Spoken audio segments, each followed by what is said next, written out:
नमस्कार, आप देख रहे हैं रबजी लाइव और मैं हूं अभिषेक मिश्रा।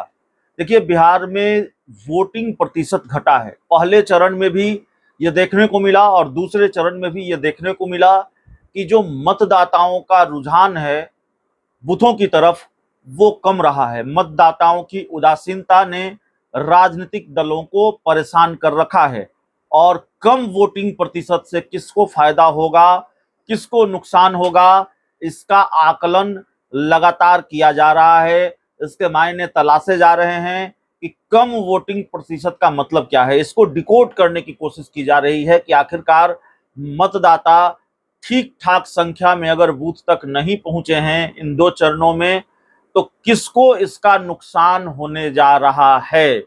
जेडीयू चिंता में है, नीतीश कुमार चिंता में है कम वोटिंग प्रतिशत से, और इसको लेकर कल जेडीयू की एक मीटिंग हुई है। मीटिंग की खबर हम आपको दिखा चुके हैं, बता चुके हैं।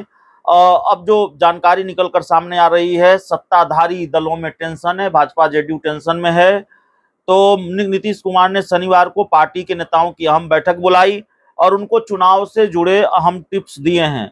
बिहार में लोकसभा चुनाव के पहले चरण में मतदान का प्रतिशत काफी कम रहा। दूसरे चरण में वोटिंग प्रतिशत थोड़ा बढ़ा, बहुत उछाल नहीं आया वोटिंग प्रतिशत में, लेकिन दूसरे चरण में पहले चरण के मुकाबले थोड़ी बढ़ोतरी देखने को मिली। पिछले लोकसभा चुनाव के वोटिंग प्रतिशत से 4% कम रहा वोटिंग प्रतिशत दूसरे चरण में भी। तो इस बार लोकसभा चुनाव में मतदाताओं का उत्साह कम देखने को मिल रहा है।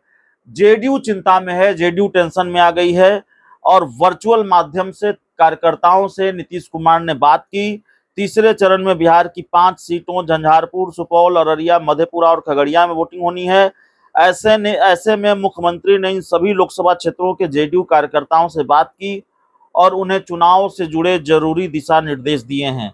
मुख्यमंत्री नीतीश कुमार ने कार्यकर्ताओं को वोटिंग प्रतिशत बढ़ाने का टास्क दिया और कहा कि कार्यकर्ता मतदाताओं को मतदान केंद्र तक ले जाएं। तो ये टिप्स दिया है, ये आग्रह नीतीश कुमार ने अपनी पार्टी के नेताओं को, कार्यकर्ताओं को किया है कि आप मतदाताओं को बूथों तक ले जाएं।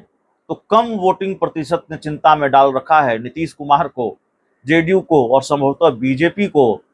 राजनीति के जानकार भी ये मानते हैं, कई जानकारों से जब बातचीत होती है तो वो भी ये मानते हैं कि वोटिंग प्रतिशत कम होने का मतलब है सत्ताधारी दलों को नुकसान होना, जेडीयू बीजेपी को नुकसान होना। तो क्या यही होने जा रहा है? चुनाव नतीजे जब आएंगे तब तस्वीर साफ हो पाएगी कि कम वोटिंग प्रतिशत का मतलब क्या होता है। बहुत बहुत धन्यवाद।